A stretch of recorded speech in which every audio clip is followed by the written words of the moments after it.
Towering trees, scattered households, and farmlands characterize the Maasai Mau, estimated to cover an area of 46,278 hectares and considered one of the most threatened among the 22 blocks of the Mau complex, which is spread across 5 counties of Kericho, Nakuru, Narok, Bomet, and Uasin Gishu.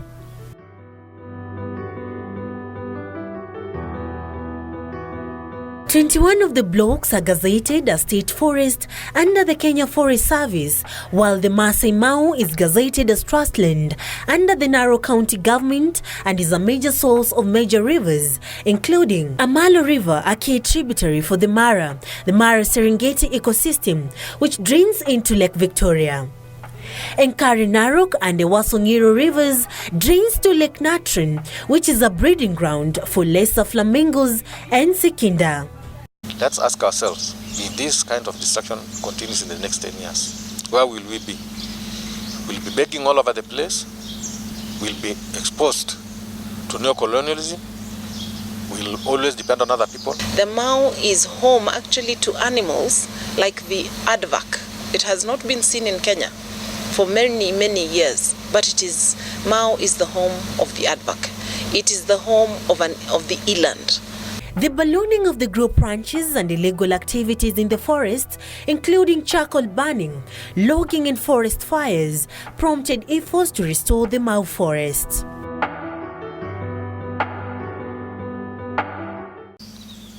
Alternatively, let them refund the money and these people will get their land. Because the moment you start rewarding people who are illegally in land that does not belong to them, especially after destroying the land, destroying the vegetation, destroying the wildlife, destroying everything. Yes, take their files to the DCI.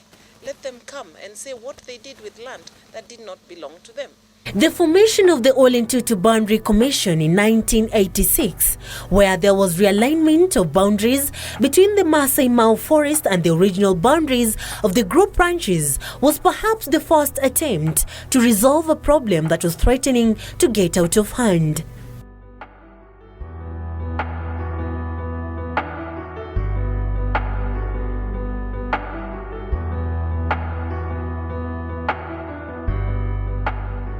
The Sambo Task Force on Gazettement of Narok Forest, which was formed in 1996, that sought to identify those who have encroached the forest with the intention of repossessing, reforestation and gazettement, was yet another attempt to resolve the crisis.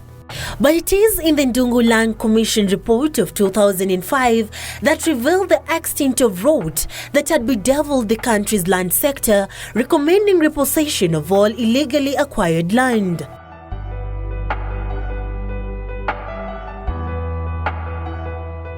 It is now more urgent because since 2009, the numbers in Mau have multiplied several times.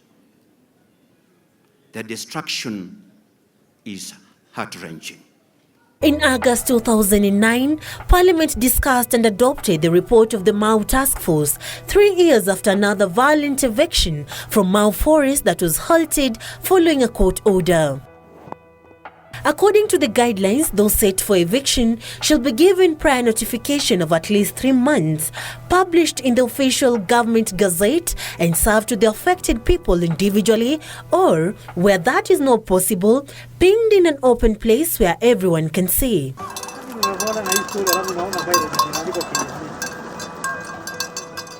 In 2018, the government sought authority to cancel title deeds, arguing that the Mau land was illegally acquired, a petition that was given the nod in 2019. The government kicked off the first round of evictions on July 7, 2018, where 500 hectares of forest land was recovered from Koben, Kosia to Kasifem, with 1,772 households, 8,860 persons, 300 livestock forced to move out and 28 title deeds surrendered. Na hapa Narok tumekuwa tukitegemea sisi wakulima na mambo imebadilika kutoka watu waingie ndani ya msitu imebadilika. Na watu waliingia msitu wakijua wanaingia ndani ya msitu.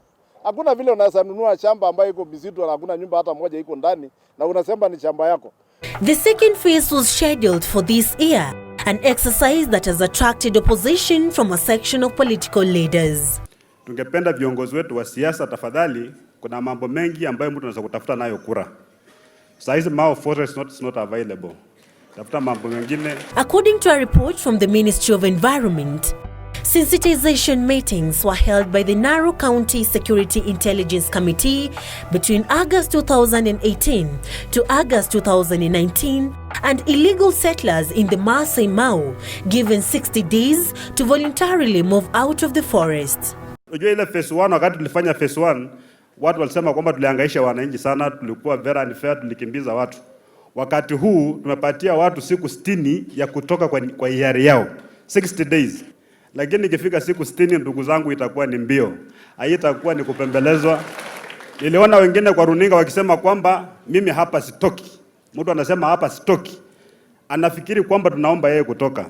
Sisi hatuombe mtu kutoka. Ikifika nafasi huyo tutakuwa tumekutoa. And another month to the lapse of the ultimatum, affected families continue to move out of the forest, though begrudgingly. Sasa tutaenda wapi? Tumekuja na watoto barabara, tutaenda wapi sasa? This even as the government remains resolute in its endeavor to reclaim the water tower. That is not a choice that we even have to worry about. That decision has already been made. Tuko na mipango ya kuanza kupanda miti. Tutaanza na miti milioni 10. Ile sehemu ya phase 1 ambayo tunaanza kupanda, yule mwenye atapatikana kwa hiyo msitu atapanda miti pro bono. Atapanda hata lipwa, akimaliza anafanya namna gani? Anatoka. For Channel 1 News, I'm Sarafina Robi.